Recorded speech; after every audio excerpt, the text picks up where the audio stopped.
What if you are told that you are given $1 million and show me how to budget it?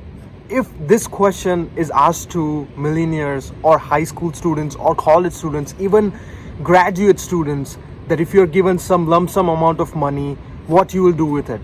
Most of the students or many of the students, they will say that, oh, I will buy a house, I will buy a car, I will go on a trip.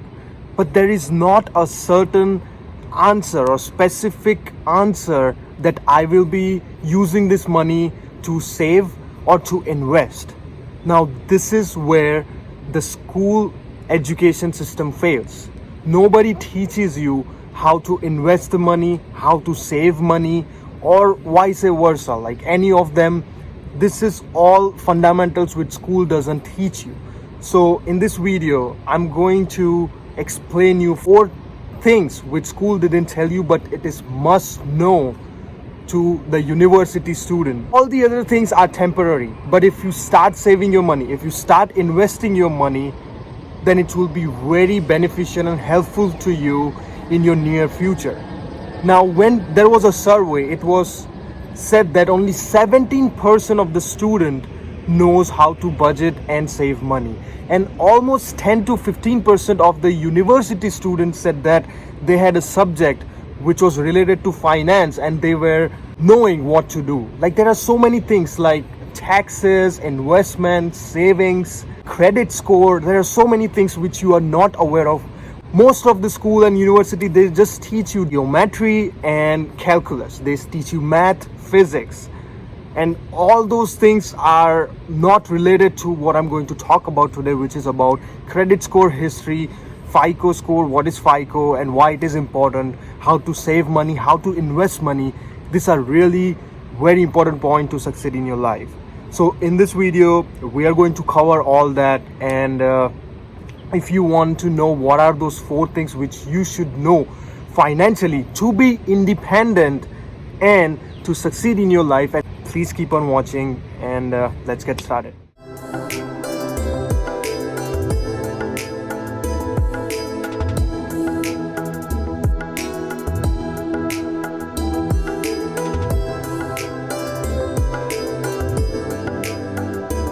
The number one thing I would like to say is taxes.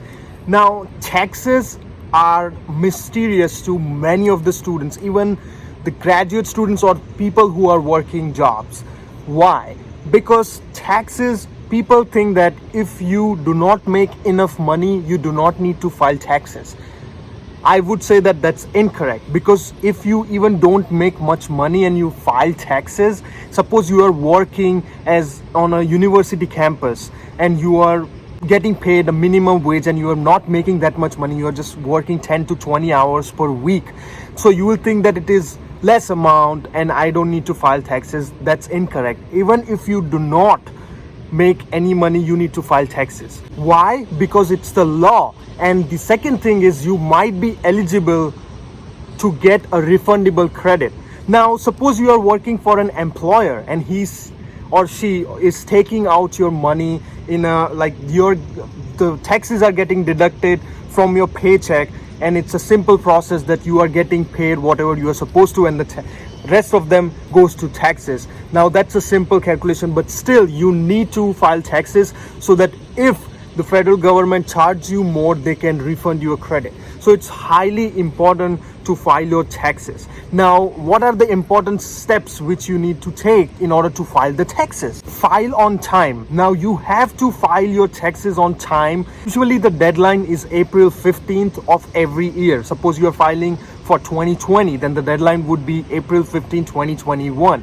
So you have to file on time, otherwise IRS can charge, Internal Revenue Services, which takes your taxes, then that can charge you 5% per month late fees, and you can end up like losing 25% of your annual income. So make sure that you file your taxes on time, because that's really important. That's one of the ways to get most of the refund that you want. The second point is to know your refund value. Now, it's the tax form which calculates how much tax is withheld and how much you should be making money. So your employer at the end of the year they will give you W2 form, and that W2 form will evaluate, will break down all your taxes which were held. So what you need to do is you need to be seeing that deductible, and if you paid too less money in your taxes, then IRS will ask you for more money, and if you paid more, then IRS will give you a refund according to that W2 form. It's really important that you look at that form, and that is your basis of filing your taxes. Third is know what your deductions are. Now what happens is when you file your taxes, IRS can reduce your taxes depending on how much income you make. So it might vary on different years, but make sure that you are aware of it. Like in 2019, the minimum income that you earn to file a tax return was around $13,000. So make sure you are aware of all these deductions and where your taxes are applicable. I also made a specific video for international students how to file taxes. Link will be in description. Make sure to check it out because that's highly important for international students and any students. Like, stop wasting your time and please understand all this, because these are highly important when you'll go in your other kind of professions. Then you will be embarrassed if you don't know how to do all this basic stuff. So make sure you are aware of all this and you know how to file a basic simple tax, and you know how to do other certain things which you are supposed to. Next important thing is understand your student loan. Now, as an international students, 90% of students who come to United States, they have borrowed money from somewhere, and mainly that is bank. Now when you take out a student loan, the most important thing is to understand your monthly payments. Like, some of the student education loans are certain that when you get a job you will have to start repaying your loan. However, when you sign that loan agreement, make sure that your monthly payment is less than what you will make in your future profession. Like, suppose you are making $2,000 a month or $4,000 a month and your repayment is about $1,000 a month, then that's affordable. Then you can make a decision, okay, I can take this loan. But it is really important to understand all this math before you take any education loan. Like, university, going to college is really difficult. On top of it, for international students who has to pay out of tuition fee, and it's a lot of fees which you have to pay. So you have to make sure that you understand all these monthly payments, all these payments which are made to the banks in order to repay your loan. If you end up paying your student debt for like 10 years, then where are your savings? Where are your investment money? So it's highly important to understand all that and try to get your financial aid from university so you can avoid this student loan, or you can reduce the amount of student loan which you are taking. Thinking that how much is too much student debt, because some of the programs, they cost a lot of money. So what I will tell is fill out an application called FAFSA. Now, free application for federal student aid, that opens every October 1st and you have to submit it by June 30. If you're a local student, fill out this application where you can get your scholarship or financial aid from the federal government. That will help you a lot. So it is very important to understand that FAFSA, and even if you're not eligible, I will recommend you to just apply for it and then see how it goes from there. It's really important, and you should start applying before you apply for any education loan, because that might be really helpful for you if you are eligible to get that FAFSA. The student loan might take more time to repay than you actually think, because then the compound interest will come. The interest will be starting on your payments. You might be getting your education done, you might be graduated, but then when you will see your bills and to pay, it might take you around 5 to 10 years, depending on how much loan amount did you take. So it's really important to know and understand all these basic concepts of student loan before you take one. So just make sure and be smart and be a good decision maker, and do your student loan and education as per your understanding. And if you do not understand anything, please ask questions and they will be willing to help you. The third important point is building credit history.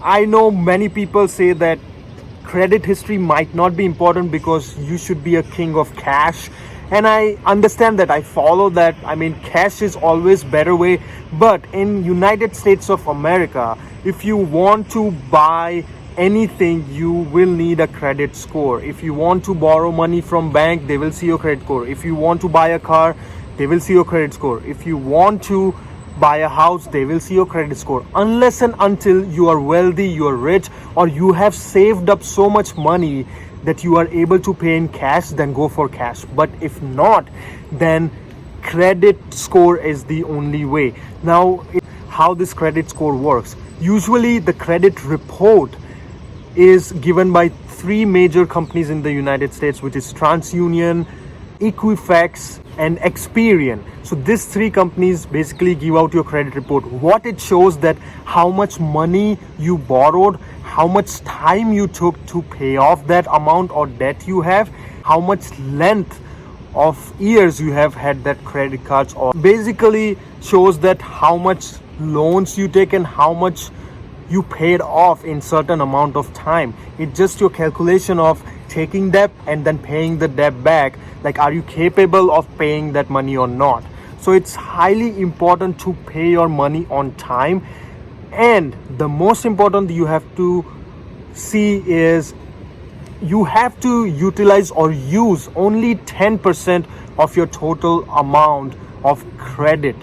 Like, suppose you are given $1,000 in your credit card, then you should only use $100 in a month and then pay it off. So what is happening is you are just using 10%, and of that 10% you are paying it off. So your credit score keeps on building. So usually it's from 0 to 800, and if you are beyond 700, 720, then it's probably excellent. And as a student, if you get an on-campus job, I will recommend you to start with a basic Discover card or whatever company, like there is American Express, Discover, Chase, Freedom Unlimited. There are many more, Citibank, which gives you credit cards, but make sure you get one and just start building your credit from there, because you might not be having that saved up money and you have to buy a car supposed to commute, or you might want to buy a house later on if you think like. So it's really important to buy that credit card and to make that credit score history, because everything is related to credit score in United States of America. Most important thing which I would say is, number one would be pay your credit card on time. Most important thing to understand here is pay your bills on time. Now, if you are paying your minimum amount or payment late after 30 days, then you are considered as a late payment. So if you pay late, what happens if you miss two deadlines, if you miss two dates of payments, then your score might be dropping 60 to 100 points, and that is reflected in your credit score report for like 2 or 3 years. It's really important to make this credit score and the payments on time in order to get that credit score going. Otherwise, it will stay in your report and it might be troublesome for you. Second one is, surprisingly, this credit score will affect most of your life. Whenever you want to buy a car, whenever you want to buy a house, whenever you want to buy a new furniture, like, it's the country is designed in such a way that you need your credit score. If you have enough saving, that's not a problem, but if you do not, then the credit score will be your king. Otherwise, your cash is king. Number three, I would say, is know how to check your credit score. Now, FICO is usually the score which you can see. Now, the best way to see would be through annual credit report. If you go to their website, you can see it by entering your social security, etc. And also you can see it on Credit Karma if you want to see. But those are the most important point related to credit score history, which you need to take into consideration. So make sure you do all these steps, and you will be thankful to me. Number 4, most important, create a budget and start saving the money. Now, anything you want to spend on, you have to budget. Like suppose you have rent, you have utilities, you have a car payment, but after that what you are left with, you have to save a little bit amount. I would suggest you to save 10 to 20%.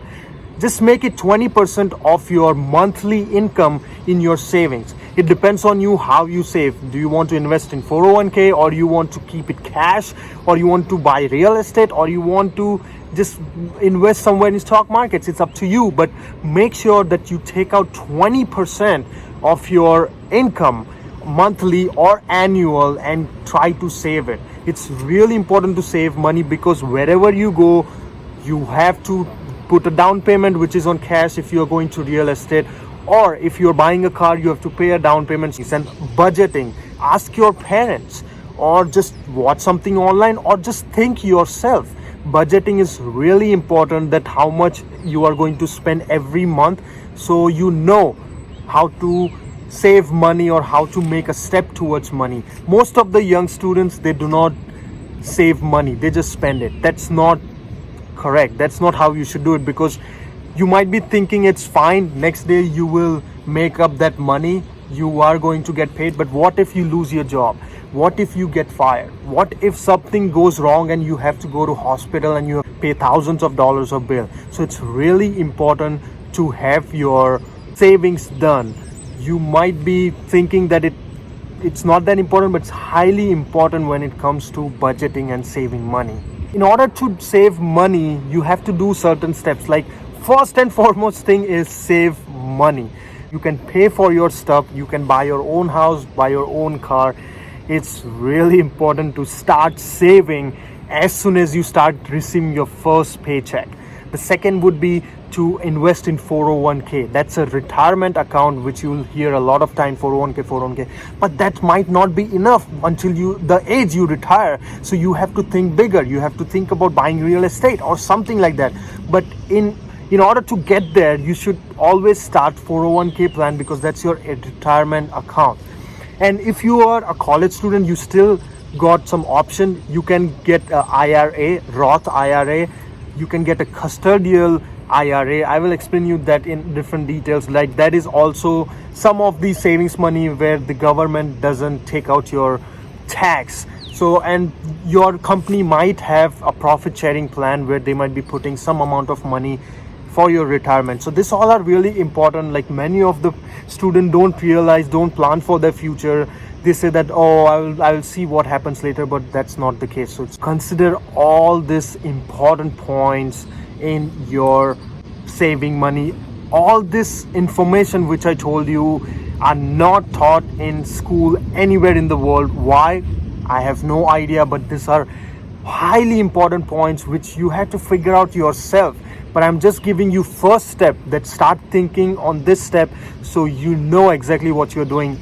I hope you got some insights from this. I hope I taught a little bit different from what schooling system teaches, and I definitely think that school system should just start teaching how to file taxes, how to save money. That is really important. They should have some subjects related to it, or I'm not sure, we should just start there. So thank you for being with me, and if you have any questions, feel free to reach out to me, and I will see you in the next video. Thank you for watching. I'll see you. Bye bye.